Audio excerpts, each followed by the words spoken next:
నమస్తే, welcome to Right Angle. 2024లో మోదీ మూడోసారి ప్రధానిగా బాధ్యతలు చేపట్టిన తర్వాత సుమారు సంవత్సరం గడిచిపోయింది ఇప్పటికే. ఈ సంవత్సర కాలంలో బీజేపీ అంతర్గతంగా అధ్యక్ష నియామకాల ప్రక్రియ వేగంగా జరుగుతుంది అండ్ బీజేపీ ఆర్గనైజేషన్ని చాలా స్ట్రెంగ్తెన్ చేసే ఒక ప్రయత్నంలో నిమగ్నమైంది. అండ్ ఇప్పటికే సభ్యత్వ నమోదు ప్రక్రియ జరిగింది అండ్ అధ్యక్షుల నియామకం రాష్ట్రాల్లో జరగాల్సింది ఉంది అండ్ జాతీయ స్థాయిలో అధ్యక్షుని నియమించుకోవాలి అనే అంశానికి సంబంధించి సంవత్సర కాలంగా మనం చర్చిస్తూనే ఉన్నాం. కానీ అధ్యక్ష నియామక ప్రక్రియ మాత్రం చాలా ఆలస్యం అవుతుందన్న భావన కార్యకర్తల్లో అండ్ భారతీయ జనతా పార్టీ శ్రేణుల్లో సంఘ పరివార క్షేత్రాల్లో కూడా విస్తృతంగా వినిపిస్తోంది. అసలు ఈ ఆలస్యానికి కారణం ఏంటి? నిజానికి బీజేపీ అధ్యక్షుడిని నియమించే విషయంలో వాళ్ళ పార్టీకి సంబంధించినటువంటి కాన్స్టిట్యూషన్ ఏం చెబుతోంది అండ్ ప్రస్తుతం ఉన్న ప్రాబబుల్స్ ఎవరెవరి పేర్లు ప్రముఖంగా వినిపిస్తున్నాయి, జాతీయ స్థాయిలో జరుగుతున్నటువంటి చర్చ ఏంటి అండ్ ఆయా రాష్ట్రాల్లో ఉన్న పరిస్థితులు ఏంటి, ఈ అంశాల గురించి నేను మీకు కొన్ని కీలకమైన విషయాలు మీతో పంచుకోబోతున్నాను.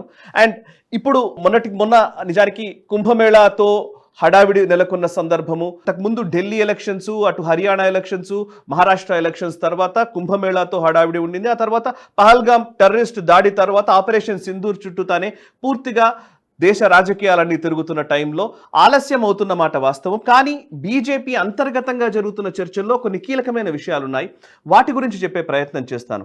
అంతకంటే ముందు రైట్ యాంగిల్లో మీరు ప్రతిరోజు నేను కొన్ని విషయాలు చెప్తూ ఉన్నప్పుడు www.ojaska.com అనే వెబ్సైట్ గురించి కూడా ప్రస్తావిస్తూ ఉన్నాను. అది ఆయుర్వేదానికి సంబంధించినటువంటి ప్రోడక్ట్స్ని జాతీయవాదుల కోసము లేదంటే నిజానికి చాలామంది కోసము దాన్ని ఉత్పత్తుల్ని తయారు చేశారు.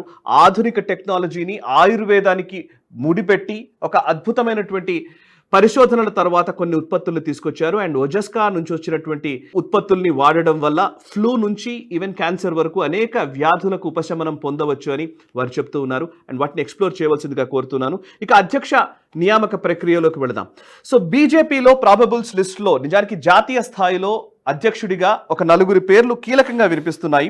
అందులో ధర్మేంద్ర ప్రధాన్ ఒకరు, 2 భూపేంద్ర యాదవ్, 3 శివరాజ్ సింగ్ చౌహాన్, 4 మనోహర్ లాల్ ఖట్టర్. అండ్ అంతేకాదు మరొక వైపు సిఆర్ పాటిల్ పేరు కూడా ప్రముఖంగానే వినిపిస్తోంది. సో ఈ 4-5 పేర్లు జాతీయ అధ్యక్షుడు రేస్లో ఎక్కువగా వినిపిస్తున్న టైం ఇది. అండ్ రాష్ట్రాల్లోని పరిస్థితులు చూస్తే ముఖ్యంగా తెలంగాణలో అధ్యక్షుడిగా నియమించడానికి ఎందుకు తాత్సారం చేస్తున్నారు అనే చర్చ కూడా విపరీతంగా నడుస్తున్న టైంలో ఒక కీలకమైన అంశం జాతీయ స్థాయి నుంచి కొన్ని సోర్సెస్ ద్వారా తెలిసిన విషయం ఏంటంటే, రాష్ట్ర స్థాయిలో ఉన్నటువంటి అధ్యక్షులు నియామకం జరిగిన తరువాత జాతీయ అధ్యక్షుల నియామకం జరగాలి అనేది, అంటే ఆయా రాష్ట్రాల్లోని ఒక 50% అధ్యక్షుల నియామకం జరిగితే అండ్ జాతీయ స్థాయి అధ్యక్షుల నియామకం చేయడానికి పార్టీ కాన్స్టిట్యూషన్ చెబుతుంది అని. అట్లాగే జిల్లాల అధ్యక్షుల నియామకం 50% జిల్లాల అధ్యక్షుల నియామకం జరిగిన తర్వాత రాష్ట్ర నాయకుడిని ఎన్నుకునే ప్రక్రియ ఉంటుందని ఇలా ఒక కాన్స్టిట్యూషన్ ప్రకారం చెప్తున్నారు. బట్ జాతీయ స్థాయిలో చూస్తే ఆయా రాష్ట్రాల్లో అధ్యక్ష నియామకము ఆల్మోస్ట్ 50% అయిపోయింది. కానీ జాతీయ స్థాయి అధ్యక్ష నియామకం కోసమే ఎదురు చూస్తున్న సందర్భం ఉంది. సరే, నేషనల్ ప్రెసిడెంట్ని డిక్లేర్ చేసుకున్న తర్వాత, అంటే ఇంటర్నల్గా డిసైడ్ అయిన తర్వాత ఈ రాష్ట్రాల్లోని అధ్యక్షుల పేర్లు రిలీజ్ చేయాలని ఆలోచిస్తున్నట్టుగా కొంతమంది చెప్తూ ఉన్నారు. ఎందుకంటే రాష్ట్రాల అధ్యక్షుల నియామక ప్రక్రియ పూర్తయిపోయి ప్రకటనలు వెలువడితే గనక ఇమ్మీడియట్లీ నేషనల్ ప్రెసిడెంట్ ఎవరు అనే చర్చ మొదలవుతుంది. కాబట్టి ఫస్ట్ నేషనల్ ప్రెసిడెంట్ని డిసైడ్ చేసుకున్న తర్వాత ఈ రాష్ట్రాల్లోని ఏదైతే పెండింగ్లో ఉన్న అధ్యక్షులని ప్రకటించి ఆ తర్వాత నేషనల్ ప్రెసిడెంట్ని ప్రకటించాలి అనేది ఒక చర్చ. సో ఇందులో కీలకమైన రాష్ట్రాలు అని నేను ఇందాక చెప్పాను. బేసికల్లీ తెలంగాణలో అధ్యక్ష నియామకానికి సంబంధించి ఆల్రెడీ కిషన్ రెడ్డి కొత్త అధ్యక్షుడు వస్తారు అని ప్రకటించడము, కొత్త అధ్యక్షుడు వస్తారు అనగానే పాతవారా కొత్తవారా అనే చర్చ ఇక్కడ మొదలవడము, ఇవన్నీ మనం చూస్తూనే ఉన్నాం. కానీ తెలంగాణ కంటే కూడా కీలకమైన రాష్ట్రాలుగా కొన్ని ఉన్నాయి. అందులో వెస్ట్ బెంగాల్ నెక్స్ట్ ఇయర్ వచ్చే సంవత్సరము 2026లో అక్కడ రాష్ట్ర ఎన్నికలు జరగబోతున్నాయి. సో పశ్చిమ బెంగాల్లో అధ్యక్ష నియామకం అనేది చాలా కీలకంగా ఉండబోతోంది. అండ్ అందులో ప్రస్తుతం అధ్యక్షుడిగా ఉన్నటువంటి సుకాంత మజుందార్ అండ్ అక్కడ లీడర్ ఆఫ్ అపోజిషన్ గా ఉన్నటువంటి సువేందు అధికారి వాళ్ళిద్దరూ కూడా వెస్ట్ బెంగాల్లో బీజేపీని గెలిపించడం కోసం లేదా బీజేపీ గ్రాఫ్ ని పెంచడం కోసం ప్రయత్నాలు చేస్తూ ఉన్నారు. ఇలాంటి టైంలో అధ్యక్షుడిని మార్చాల్సిన సందర్భం కూడా వచ్చింది, ఎందుకంటే టర్మ్ కూడా పూర్తయింది సుకాంత మజుందార్ది. సో ఇక్కడ ప్రాబబుల్స్ లిస్ట్ లో అగ్నిమిత్ర పాల్, అదేవిధంగా లాకెట్ చటర్జీ అండ్ అమితావ్ చక్రవర్తి పేర్లు ప్రముఖంగా వినిపిస్తూ ఉన్నాయి. అండ్ వెస్ట్ బెంగాల్లో ఎందుకు ఇంత లేట్ అయింది అని అంటే, నిజానికి ఆర్జీ కార్ హాస్పిటల్ కి సంబంధించినటువంటి ఆ అమానుష సంఘటనలు కావచ్చు అండ్ హిందువుల పైన జరుగుతున్నటువంటి దాడులు కావచ్చు, ఈ మధ్య కాలంలో నెలకొన్నటువంటి ఈ ముర్షిదాబాద్ రైట్స్, ఇట్లాంటి వాటి అనేక సంఘటనల నేపథ్యంలో అక్కడ మెంబర్షిప్ డ్రైవ్ లేట్ అవుతూ వచ్చింది. సో మెంబర్షిప్ డ్రైవ్ ఈ మధ్య పూర్తయిపోయింది కాబట్టి ఇప్పుడు వెస్ట్ బెంగాల్లో కూడా అధ్యక్ష నియామకానికి సంబంధించినటువంటి ఒక క్లారిటీ వచ్చే అవకాశం అతి త్వరలోనే ఉంది అనేది చెప్తున్నమాట. ఇంకొక వైపు మనం తెలంగాణ గురించి ఆలోచిస్తున్నాం, కానీ నిజానికి తెలంగాణ ఎలక్షన్స్ 2028లో ఉండబోతున్నాయి. 28 వరకు కొంత లేట్ అయినా కూడా పర్వాలేదని ఢిల్లీ అధిష్టానం భావించి ఉండవచ్చు. కానీ వెంటనే వచ్చే ఎలక్షన్స్ ఉన్నటువంటి రాష్ట్రాల్లో చూస్తే 2025 ఈ సంవత్సరంలో బీహార్ ఎన్నికలున్నాయి, 2026లో వెస్ట్ బెంగాల్, కేరళ, పుదుచ్చేరి, తమిళనాడు, అస్సాం ఎన్నికలున్నాయి. అందుకే తమిళనాడులో ఆల్రెడీ అధ్యక్ష నియామకం చేసేశారు. అంటే అన్నామలై ప్లేస్లో ఇంకొక వ్యక్తిని తీసుకొచ్చి తమిళనాడులో అధ్యక్ష బాధ్యతలు అప్పగించారు. అండ్ అక్కడ ఆల్రెడీ పరిస్థితిని చక్కదిద్దే ప్రయత్నం కూడా జరుగుతుంది. నేను అమిత్ షా అక్కడికి వెళ్ళినప్పుడు కూడా మనం సుహృద్భావ వాతావరణం ఉన్నట్టుగానే కనిపిస్తోంది. ఇక 2027లో ఉత్తరప్రదేశ్లో ఎలక్షన్స్ ఉన్నాయి, పంజాబ్లో ఉన్నాయి, and Goa, Manipur, Uttarakhand, Himachal Pradesh and Gujarat almost కీలకమైన రాష్ట్రాల్లో 2027లో ఎలక్షన్స్ ఉండబోతున్నాయి. అందులోనూ ఉత్తరప్రదేశ్ చాలా కీలకమైన రాష్ట్రము అండ్ గుజరాత్ మోదీ ప్రెస్టేజ్కి సంబంధించిన విషయం, మోదీ ప్రతిష్టకు సంబంధించిన విషయం. సో గుజరాత్ కనుక ఏమైనా నెగటివ్ ఫలితాలు వస్తే అది పూర్తిగా మోదీకే ఆపాదించే పరిస్థితి ఉంటుంది. కాబట్టి గుజరాత్ చాలా కీలకమైన రాష్ట్రమే. అండ్ ఉత్తరప్రదేశ్లో మరొకసారి యోగి ప్రభుత్వం నెలకొల్పకపోతే అది ఖచ్చితంగా 2029 పార్లమెంట్ ఎలక్షన్స్ పైన ప్రభావం చూపే అవకాశం ఉంది. కాబట్టి అది చాలా కీలకమైన విషయము. అండ్ యూపీలో అధ్యక్ష నియామకం కూడా జరగాల్సింది ఉంది.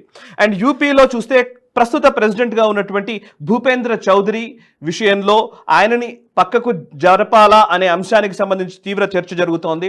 అండ్ మరొక వైపు ఓబీసీ సామాజిక వర్గం నుంచి లేదంటే బ్రాహ్మణ్ సామాజిక వర్గం నుంచి ఎవరిని పిక్ చేయాలి అనే విషయంలో తర్జన భర్జనలు పడుతున్నది బీజేపీ అధిష్టానం. అందులో ధరంపాల్ సింగ్ ఎవరైతే రాష్ట్ర మంత్రిగా ఉన్నారో ఆయన పేరు ప్రముఖంగా వినిపిస్తోంది. అండ్ కేంద్ర మంత్రిగా ఉన్నటువంటి బిఎల్ వర్మ పేరు ప్రముఖంగా వినిపిస్తోంది. బాబురామ్ నిషాద్ పేరు రాజ్యసభ ఎంపీ, ఆయన పేరు కూడా ప్రముఖంగా వినిపిస్తోంది.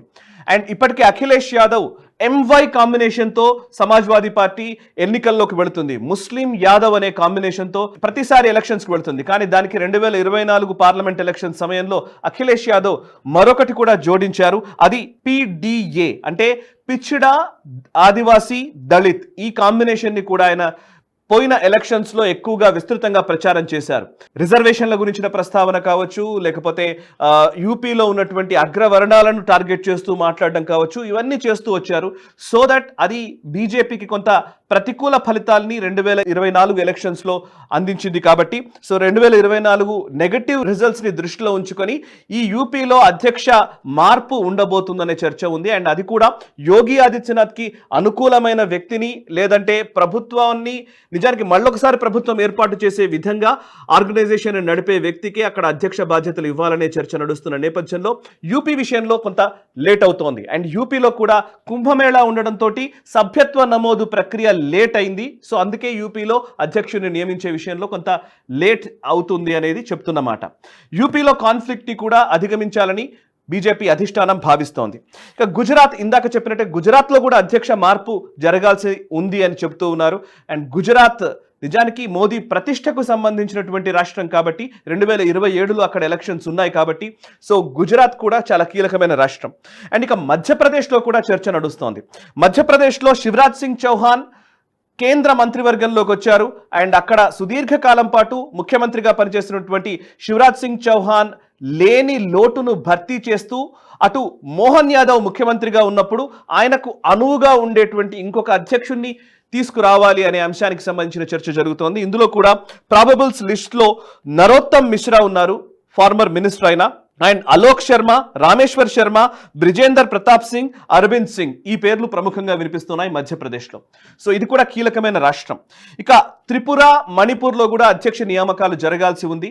మణిపూర్ రాష్ట్రం 2027లో ఎన్నికలకు వెళ్లాల్సి ఉంది కాబట్టి మణిపూర్లో ఇప్పటికే ప్రెసిడెంట్ రూల్ ఉండడము, చాలా అస్థిర వాతావరణం ఉన్న నేపథ్యంలో బీజేపీకి అనుకూల వాతావరణాన్ని క్రియేట్ చేయడానికి ఒక అధ్యక్షుడి నియామకం చేయబోతున్నారు అనే అంశం కూడా ఇప్పుడు ప్రధానంగా వినిపిస్తోంది. ఈ నేపథ్యంలో అంటే కేవలం తెలంగాణ మాత్రమే కాదు, ఇంకా మిగతా రాష్ట్రాల్లో కూడా చాలా అవసరమైనటువంటి పొందికలతో ఒక కాస్ట్ ఈక్వేషన్స్ ని బేస్ చేసుకుని ఆయా రాష్ట్రాల్లో క్లారిటీ రావాల్సిన అవసరం ఉంది.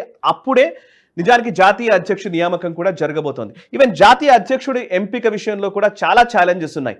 ఇంతకుముందు కూడా జేపీ నడ్డా గారిని బీజేపీ ప్రెసిడెంట్గా కంటిన్యూ చేసిన టైంలో కొంత స్మూత్ డ్రైవ్గానే ఉండింది. రోడ్లు అంటే నిజానికి చెప్పాలంటే పెద్దగా కష్టాలు ఏమీ లేని పరిస్థితి, కొంత పాజిటివ్ వాతావరణం, మోదీకి అనుకూల వాతావరణం ఉన్న టైంలో, బీజేపీకి అనుకూలమైనటువంటి ఫలితాలు అన్ని రాష్ట్రాల్లోనూ వస్తున్న టైంలో పెద్దగా నెగటివిటీ లేదు. కానీ 2024 పార్లమెంట్ ఫలితాల్లో కొంత నెగటివ్ ఫలితాలు రావడము, సో దట్ బీజేపీ క్యాడర్లో కూడా ఒక రకమైనటువంటి ఆత్మరక్షణ భావనలు రావడము, ఈ నేపథ్యంలో వాళ్ళ మొరేల్ని బూస్ట్ చేస్తూ ఇంకాస్త చురుగ్గా సమర్థతతో పనిచేయాల్సిన సందర్భం ఉంది. కాబట్టి ఇక్కడే అసలు తిరక్కాసంతా ఉంది. మేజర్గా బీజేపీ ఒక 4-5 ఛాలెంజెస్ని ఇప్పుడు ఫేస్ చేయబోతోంది. ఏంటంటే రాబోయే ఎలక్షన్స్, ముఖ్యంగా ఎలక్షన్స్ ఆయా రాష్ట్రాల్లో ఉన్న ఎలక్షన్స్, ఇందాక నేను చెప్పాను 2025లో బీహార్ ఎలక్షన్స్, 2026లో వెస్ట్ బెంగాల్, కేరళ, పుదుచ్చేరి, తమిళనాడు, అస్సాం, 2027లో UP, Punjab, Goa, Manipur, UK and Uttarakhand and Himachal Pradesh, Gujarat. అదేవిధంగా 2028లో ఉన్న ఎలక్షన్స్ కర్ణాటక, త్రిపుర, మిజోరాం, తెలంగాణ, రాజస్థాన్, ఛత్తీస్గఢ్, మధ్యప్రదేశ్. ఇలా ప్రతి సంవత్సరము కూడా 4-5 రాష్ట్రాల్లో ఎలక్షన్స్ ఉన్నాయి. 26లో 5 రాష్ట్రాల్లో ఉన్నాయి, 27లో 7 రాష్ట్రాల్లో ఎలక్షన్స్ ఉన్నాయి, 28లో మిగతా రాష్ట్రాలు. సో ప్రతి సంవత్సరం కూడా ఎలక్షన్స్తో నిండిపోయింది. కాబట్టి సో ఎలక్షన్ మెషిన్గా బీజేపీ పనిచేస్తే కానీ మంచి ఫలితాలు రాని పరిస్థితి. సో ఎలక్షన్స్ చాలా కీలకం కాబట్టి ఈ ఛాలెంజెస్ని అధిగమించాలి. అండ్ ఇంతకు ముందున్న స్మూత్ రోడ్ లేదు కాబట్టి ఇప్పుడు కొంత ఇబ్బందికరమైన పరిస్థితులు ఉన్నా, గతుకుల రోడ్ అయినా దాంట్లో కూడా డ్రైవ్ చేయగలిగే అధ్యక్షుడి కోసం వెతుకుతున్నారా అనే చర్చ ఒకటిది. రెండోది అలయన్స్ పార్ట్నర్స్, ఎవరెవరైతే ఎన్డీఏ కూటమి పక్షాలు ఉన్నాయో వాళ్ళను కలుపుకునే వ్యక్తి కావాలి అనే చర్చ ఉంది. ఇంకోవైపు 1 నేషన్ 1 ఎలక్షన్, ఒకవేళ నిజంగానే ఒకేసారి ఎన్నికలు నిర్వహించాలి అనే చర్చ జరుగుతున్న టైంలో అదే ప్రక్రియ మొదలైతే గనక దాన్ని సమర్థవంతంగా హ్యాండిల్ చేస్తూ బీజేపీ నరేటివ్ని తీసుకెళ్లగలిగే వ్యక్తి అయి ఉండాలి. అండ్ 2029 పబ్లిక్ పల్స్ని దృష్టిలో ఉంచుకొని 2029లో పబ్లిక్ పల్స్ని బీజేపీకి అనుకూలంగా మార్చగలిగే వ్యక్తికి ఈసారి జాతీయ అధ్యక్షుడిగా నియమించాలి అని కీలకంగా ఆలోచన చేస్తున్నట్టుగా తెలుస్తోంది. ఇంకోవైపు మోదీకి సక్సెసర్ని తీసుకొచ్చే ఒక ప్రయత్నం కూడా జరిగే అవకాశం ఉంది. నరేంద్ర మోదీ గారి తరువాత ఎవరు బీజేపీని నడిపించబోతున్నారు, ఎన్నికల పరంగా లేకపోతే దేశాన్ని నడిపించబోయే వ్యక్తి అనే అంశానికి సంబంధించిన చర్చ మొదలైన టైంలో సో మోదీ లేకుండా కూడా ఆర్గనైజేషన్ని స్ట్రెంగ్థెన్ చేయగలిగే వ్యక్తి ఎవరు అనే అంశానికి సంబంధించిన చర్చ కూడా ఉంది. సో ఇట్లాంటి చాలా పెద్ద పెద్ద ఛాలెంజెస్ని ముందు పెట్టుకొని బీజేపీ అధ్యక్షుడి నియామకాన్ని కొంత లేట్ చేస్తున్నారేమో అనే అభిప్రాయం ఢిల్లీ వర్గాల నుంచి వస్తోంది. సో ఇవన్నీ ఒకటైతే, ఇవన్నీ పక్కన పెడితే తెలంగాణలో ఎవరు అధ్యక్షుడు అవుతారు అనే చర్చ మాత్రం అందరికీ ఆసక్తితోనే ఉంది. అండ్ తెలంగాణ మాత్రమే కాదు, అంతకంటే ముఖ్యమైన రాష్ట్రాలు, అంతకంటే ముందు ఎన్నికలు ఎదుర్కొనవలసినటువంటి రాష్ట్రాల్లో అధ్యక్ష నియామక ప్రక్రియ ఓవైపు ఉంది కాబట్టి, వెస్ట్ బెంగాల్, యూపీ లాంటి, గుజరాత్ లాంటి రాష్ట్రాలు కూడా ఉన్నాయి కాబట్టి సో తెలంగాణ విషయంలో కొంత ఆచితూచి వ్యవహరించే ధోరణినే ఢిల్లీ అధిష్టానం తీసుకుంటున్నట్టుగా స్పష్టంగా కనబడుతోంది. ఇక కర్ణాటకలో అధ్యక్ష నియామకం మారుతుందా, అధ్యక్షుడిని మారుస్తారా అనే చర్చ ఉన్న నేపథ్యంలో యడ్యూరప్ప తనయుడు విజయేంద్ర గారినే 2023లో అధ్యక్షుడిగా నియమించారు. సో ఇప్పుడు ఆయన్ని మారుస్తారా, మార్చి ఇంకో కొత్త వ్యక్తిని తీసుకొచ్చి ఈ లింగాయత్ ఒక్కలిగా కాన్ఫ్లిక్ట్లోకి బీజేపీ తనను తాను నెట్టేసుకుంటుందా అనే చర్చ కూడా ఇంకోవైపు ఉంది. ఇక ఆంధ్రప్రదేశ్లో పురంధేశ్వరి గారిని కొనసాగిస్తారా లేకపోతే మారుస్తారా అనే చర్చ కూడా ఉన్న నేపథ్యంలో ఎక్కువగా మార్పుకు అవకాశం లేదేమో అనే వ్యాఖ్యలు కూడా వినిపిస్తూ ఉన్నాయి. సో ఏది ఏమైనా బీజేపీ ఆచితూచి వ్యవహరిస్తోంది, కొంచెం ఆలస్యం చేస్తోంది అనంటే ఖచ్చితంగా వెనకాల విపరీతమైన కసరత్తు జరుగుతుందనే భావించాల్సి ఉంటుంది. ఎందుకంటే అనేక సంఘటనలు దాన్ని నిర్ధారించాయి. యూపీలో ఎలక్షన్ రిజల్ట్స్ వచ్చిన తర్వాత మొట్టమొదటిసారి యోగి ఆదిత్యనాథ్ గారిని ముఖ్యమంత్రిగా నియమించే విషయంలో చాలా ఆలస్యం చేశారు.